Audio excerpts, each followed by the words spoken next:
Salam sejahtera untuk kita semua. Terima kasih atas kesempatannya, Bu. Perkenalkan, saya Panji Ananda Lumbanturuan, Prodi Informatika NIM 11S24044. Kesempatan kali ini saya akan menjelaskan praktikum hash table yang exercise latihan, di mana kita udah diberi dataset DNS change lokal, ada 9 domain name. Kemudian untuk soal pertama yaitu di sini dengan keterangan tanpa menghandle collision, kita melakukan hashing terhadap domain-domain yang di atas dan ukuran tabelnya itu adalah 20. Berarti ada 19 indeks. Kemudian nanti kita akan insert data secara berurutan. Kemudian pertanyaannya, apakah semua data bisa di-insert? Untuk jawaban saya di sini, untuk eh, semua domain atau data apakah bisa di-insert atau tidak? Jawabannya yaitu tidak, di mana tidak semua data tersebut bisa diinsert secara unik karena eh, ada membutuhkan penanganan collision, di mana beberapa data yang mengalami collision itu bisa kita lihat di sini, di Instagram dan di Zoom.us pada indeks kelima. Ini bertabrakan dengan Facebook.com keduanya. Kemudian kita masuk ke soal berikutnya.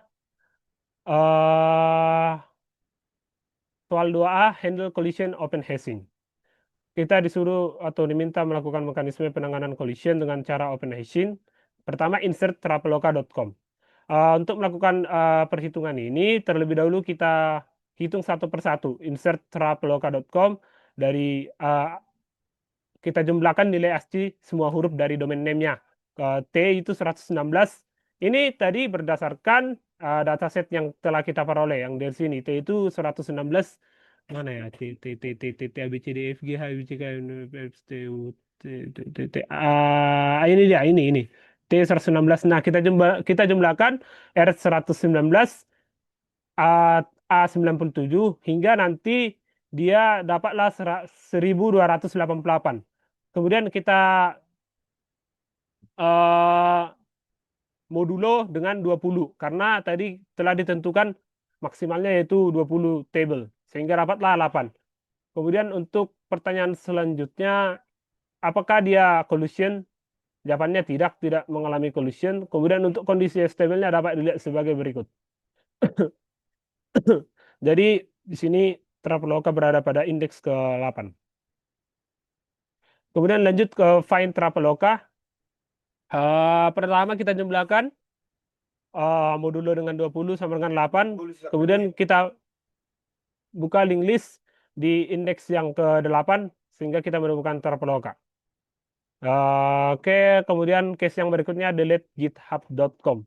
Eh, di sini diminta untuk menggambarkan kondisi hash table sebelum dan sesudah delete. Sebelum delete itu GitHub berada pada indeks kedua.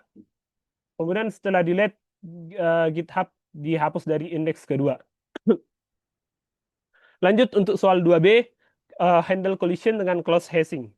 Di sini kita melakukan mekanisme penanganan collision dengan cara yang kita tentukan sendiri. Pertama itu insert traveloka.com, namun sebelumnya ada hash table setelah insert 9 data awal. Di sini ada terjadi nanti perubahan. Kemudian kita melakukan insert traveloka.com. Kita menghitung terlebih dahulu seperti yang tadi. Dapatnya di indeks 8 kita lakukan linear probing karena di sini indeks 8 sudah terisi dengan zoom. Jadi I sama dengan 0 indeks 8, kemudian I sama dengan 1 indeks 9, yaitu kosong yang akan kita taruh nanti travelokanya.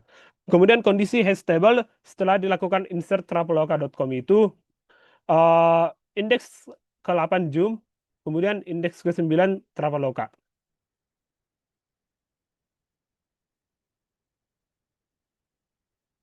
Oke,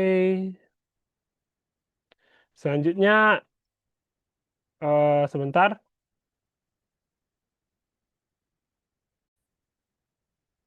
Oke, lanjut untuk bagian soal 2B yang di mana ya?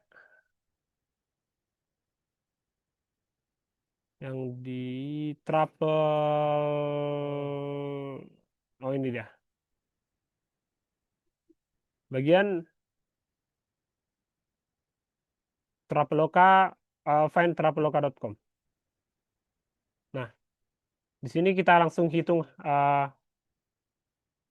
ASCII-nya ya, yang seperti yang tadi, indeks ke-8, kemudian kita cek indeks ke-8 itu ternyata berisi JUMAS. Jadi tidak sama dengan Traveloka.com, sehingga kita lakukan probe. Di sini kan kita telah menentukan I sama dengan 1, kemudian kita mengecek indeks setelah I sama dengan 0 kan 8, cek indeks I sama dengan 1, indeks 9, maka Traveloka.com ditemukan. Oke, lanjut kita ke delete GitHub. Untuk delete github.com kondisi hash table seperti ini. GitHub berada pada indeks kedua, kemudian hash table setelah dilakukan delete itu kita lakukan markdown, sehingga ada di sini tanda deleted. Kemudian untuk yang terakhir kita membandingkan hasil 2A dan 2B, manakah yang lebih efisien dan mana yang lebih mudah di-delete. OpenHashing 2A ini lebih efisien untuk kasus domain ini karena banyak collision atau 3 domain di indeks dan tanpa melakukan probing. Sehingga untuk melakukan delete juga sangat mudah, langsung hapus dari node seperti yang tadi tanpa perlu marker. Sedangkan close hashing atau 2B rentan primary clustering, di mana pada case ini jum.as harus dilakukan probe sebanyak 3 kali, Traveloka probe 1 kali karena slot-slot terisi yang berurutan. Sehingga di sini delete-nya lebih rumit karena harus memakai marker atau tombstone delete, yang dimana tidak bisa dihapus langsung. Kesimpulannya, open hashing lebih efisien dan mudah di-delete pada studi kasus berikut ini. Sekian yang dapat saya jelaskan untuk praktikum ke-14 mata kuliah algoritma struktur data. Apabila terdapat kesalahan kata, mohon dimaafkan. Terima kasih, Bu.